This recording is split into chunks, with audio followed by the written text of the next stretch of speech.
Brotherluvshow. We up late night, man. Me and my man Dub, we hit late night, man. We just knocking out a few videos, checking them out. What it do? Now check this out, Dub. This right here, man. This one we gonna have to really check this out now. This your boy Cap. Now we know how we feel about Cap. I don't know, I wasn't with the kneeling. You might have been, you might have supported full. I wasn't with the political stuff in the arena. When you go to work, your job is to do your job. Right. That was just my opinion. When you go to work, you take care of your business, you go to work, you get up out of there. Your political beliefs shouldn't be thrusted upon the workplace. You follow what I'm saying? It shouldn't be, and whether that's in sports, whether that's in school, whether that's in, whatever arena, that's the workplace. It's certain, they got a place for everything. Would you agree? Yeah, I agree. Okay. Could he have went about what he did a different way? Of course. I mean, but at the time, I felt like he was that Malcolm X of that moment because he had to. Duh. Now that's going a little bit far. Malcolm, he didn't listen. Him kneeling did not put him on Malcolm status. Well, he did it at a time where it wasn't acceptable. He did something for the black justice at a time where it wasn't acceptable. What so, Dub? It was acceptable. It just wasn't acceptable at work. No, it wasn't acceptable on national TV the way he did it. Listen, the only thing that it was is that it was getting out of hand. It was getting out of everybody's trying to. Pretty soon, everybody's kneeling when we doing saluting the flag. When we honoring our country that we live in. We got people that's doing little funny stuff. When that ain't business right now. Okay. I get it now. I applaud him with what he did, but he's no Malcolm X. He can't even get nowhere near none of that because, like I said, then people died and went through a whole lot of more persecution than this dude did for kneeling. To me, I think, in my opinion, he exploited his little bit of blackness for political gain, and I think that's just my opinion. Oh, okay. You saying it that way? Kneeling for the flag is just the same as kneeling for your fellow soldier that has lost his life on that battlefield. No, Dub, you my nigga. I love you. You my nigga. The kneeling was a protest. The kneeling was a protest against. I know exactly what the protest was. I'm a United fan, so I followed it from the beginning when it first happened. But what I'm saying was, he probably went about it wrong doing that. But he got the information from a fellow veteran that told him that if you want to protest the way how America is treating their black citizens, kneel for the national anthem. A veteran told him that. You never heard no backlash towards that man. He done podcasts and interviews and everything. I totally get it. Don't nobody know his name. I'm totally with him, but like I said, I think he did it. I think he used that moment to for his own political. That's just my own agenda. Yeah, but this story we finna look at right now. Now follow this. This story is about the parents that adopted him, the white parents that adopted him, that took him in, got him off the street. This is how he's using this right here, particularly for some more political gain. Now, let's watch the video and see if you feel the same or if you can tell me what you think is going on right here. Who's spreading a message of empowerment in his new graphic novel, Change the Game, written with author and University of Chicago professor Eve L. Ewing. I love how you depict yourself in this book, not as some big shot hero, but as a shy, insecure high schooler like we all were. I mean, I'm speaking for you, but no, absolutely.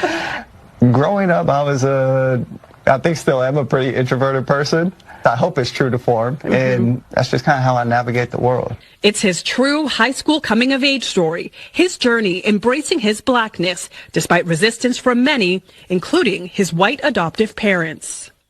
Wow. So what you think about that? Did you hear that? It kind of sounded like, listen, Dub, wait a minute, follow me. Okay. It's kind of sound like he throwing them under the bus a little bit.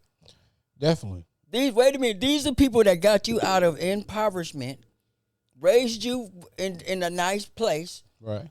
put you into school, and now you saying that you're a victim.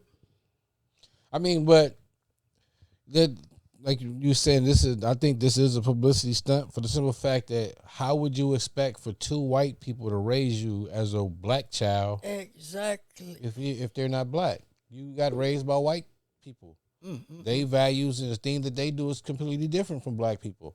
So how can you blame them? And then these people They came put you- and they got you out of where you was at. They put you in stardom, got you in the professional football league. What more can you ask? Shit. Okay, let's hear him out, Dub. Let's hear him out. But I told you this is gonna be some funny business. Didn't I tell you? Yeah.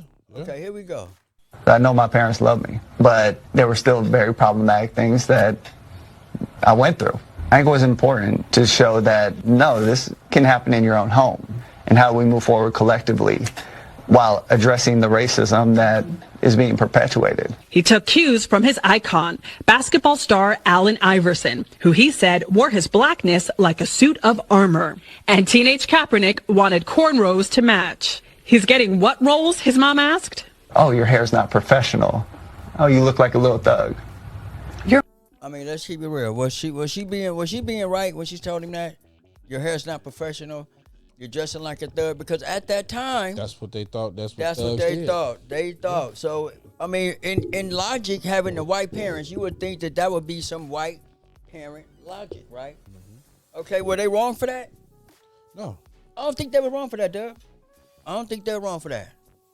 because they can't relate to it. They cannot relate to it. So I mean, But see, this is why I don't like dude, because he's still right now. How you think these people feel about what he's saying right now? he making himself look stupid. Like I'm telling you, he I know steady they digging not a like, hole. you know what? We were really being racist towards you when we took your black self and brought you into our house. I'm just saying. Yeah, Okay, you ready? Ready to keep going? yeah. Let's go. Your mom Become. said that to you. Yeah. And those become spaces where it's like, okay, how do I navigate this situation now? But it also is informed why I have my hair long today. The grown-up version of Eve wanted to go back in time and give young Colin a lot of hugs. And I was really moved and saddened by the level of kind of self-awareness that he had to develop at a very young age without a lot of guidance. The former NFL quarterback who once led the 49ers to the Super Bowl Touchdown, Colin Kaepernick. was known in high school for his baseball. The pitcher even had major league interest, but he bucked public pressure and followed his heart to the gridiron. There were a lot more black people in football that I was like, I found some community here. Do you still want to play football professionally? Absolutely. I woke up this morning before our events, trained 5-6 days a week. I'm still up at 4:30. I go get my training in. That passion is still. Wait a minute. So we're gonna stop it right there, but Deb, I want you to see how that morphed into something about his athletic ability and showing how his game was. Did you see how they just morphed into that?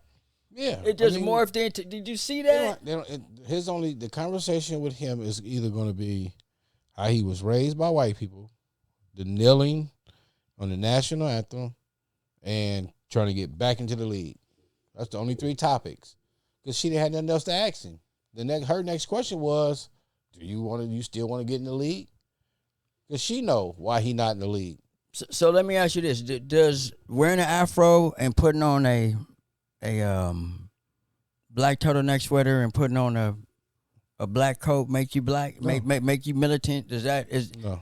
And even when he did that, right? And the time he did that, did that mean militant? He had to go dig up way back from the 70s and go find to you know what I mean? Like, Yeah. I don't understand. Yeah. No. That's why I think he exploiting this to his to his benefit, though. You know what I mean? Because if this is really about that, which I know he's an athlete, but I just wanted to point out how it morphed into something about his athletic ability. That's all it's going to be about. You follow me? Nothing else to talk about. You know, leave a comment down there, man. Like, share, and subscribe to the channel, man. I'm in the building with my boy Dub. 1, 2, 1, 2. 1, 2, we out, man, on the Brother Love Show, man. We're going to see you next time. Tuned in to the Brother Love Show, the best podcast on YouTube.